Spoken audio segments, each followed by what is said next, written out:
Good morning. I'm Dr. Suraiya Shahin, and today I will teach you a very important poem, The Second Coming by W.B. Yeats, a modern poet. W.B. Yeats, who was born in Ireland and lived the greater part of his life in England, was deeply influenced by the English poets like Spenser, Shelley, and others. His poetry reflects both the English and Irish traditions, and he is also called the poet of the Irish tradition. W. B. Yeats is also called the poet of the Irish tradition.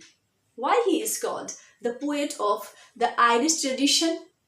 Because of his birth, temperament, and upbringing. He is called the poet of the Irish tradition and also called the national poet of Ireland. W.B. Yeats is also known as a symbolist. W.B. Yeats is also known as symbolist because of his use of remarkable symbols and imagery in his poem. Let me tell you about symbolic poetry. What is symbolic poetry? A symbolic poetry refers to a kind of poetry where the poet describes the things or personal feelings, and to make and complete the sense, he makes use of symbols and imagery. A symbolic poetry refers to a kind of poetry where the poet describes the things or personal feelings, and to make and complete the sense, he makes use of symbols and imagery. Like T.S. Eliot, W.B. Yeats is also considered to be one of the leading literary figures of the 20th century English poetry. The Second Coming poem was written in the second phase of W.B. Yeats's poetic career when he was disturbed with all the prevailed violence and terror of World War I. To W.B. Yeats, on the consequences of violence and terror, a new age, a new world in human history seemed to be taking birth. In this poem, W.B. Yeats tells us about the philosophy of history. The repetitive cycle of is that the process of civilization is a cycle one. The process of civilization is a cycle one, very much like a rapidly rotating gyre. In the beginning stanza of this poem, W.B. Yeats writes, turning and turning in the widening gyre, the falcon cannot hear the falconer, things fall apart, the center cannot hold, mere anarchy is loosed upon the world. The blood-dimmed tide is loosed and everywhere the ceremony of innocence is drowned. W.B. Yeats begins this poem abruptly like a metaphysical poet. He begins here as if he is seeing a vision and expressing it. Here, the word falcon symbolizes the intellect and the word falconer symbolizes the soul or the spiritual and emotional part of man.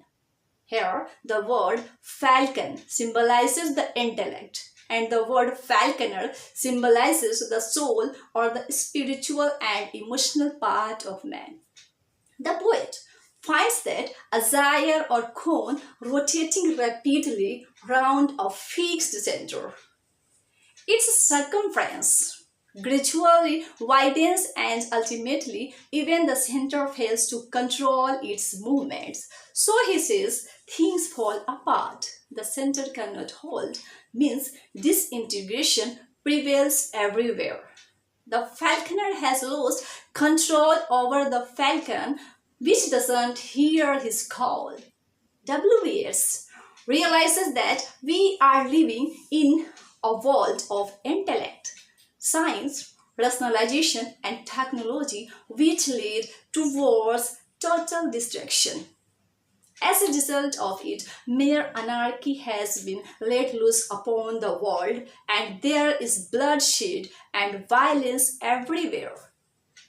When W.B. Yeats says the ceremony of innocence is drowned, he means to say that innocence is in danger of extinction. He means to say that the innocence is in danger of extinction. Because of the violence and destruction, purity and innocence are on the verge of extinction. The wisest, the aristocratic, have lost all faith and conviction, and people have become fanatical, irrational, and violent. In the second stanza, W.B. Yeats writes, "Surely some revelation is at hand, surely the second coming is at hand." W.B. Yeats here tells us that the present cycle of history began 2000 years ago with the birth of Christ and the revelation. Previous to that there was the Greco-Roman civilization, which began in 200 BC with the mating of Gorgias with Leda. And as a result of this union, Helen and Clytemnestra, and then followed the various events narrated in the Homeric epics. Hellenic civilization broke down after a life of 2000 years. Christ came and a new civilization was born out of the ruins of the earliest one. Similarly, the Christian civilization has nearly run its course of 2000 years. Therefore, W.B. Yeats believes a second coming is at hand. So what W.B. Yeats here wants to say that history repeats itself. History repeats itself, though always with a difference. Replacing the old civilization,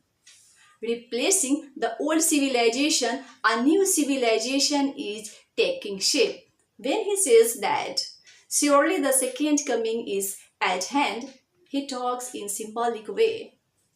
When he says that surely the second coming is at hand, he talks in symbolic way that the birth of the new God may appear to us, and that would be like monstrous and terrifying.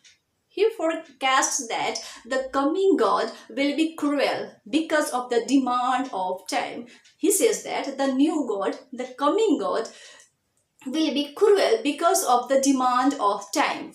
As the poet plunges into deep thoughts that a second incarnation seems to be coming, he imagines the image of some vast shape coming out of spiritual Mandi. Now, what is spiritual Mandi? W.B. Yeats used the word spiritual Mandi, a symbol, which refers to a kind of storehouse of images in Yeats's philosophy. According to the poet, the new incarnation of God would be fundamentally different from that of the incarnation of Christ 2000 years ago. In the last stanza, the poet believes that the new image of God, in the form of figure with the head of a man and the body of a lion, means the new incarnation of God would be half man and half beast. The new incarnation of God would be half man and half beast. That's why W.B. Yeats forecasts that with the lapse of Christian civilization, a new incarnation once again is taking place at Bethlehem, which would bring only doom, decay, and destruction of the world.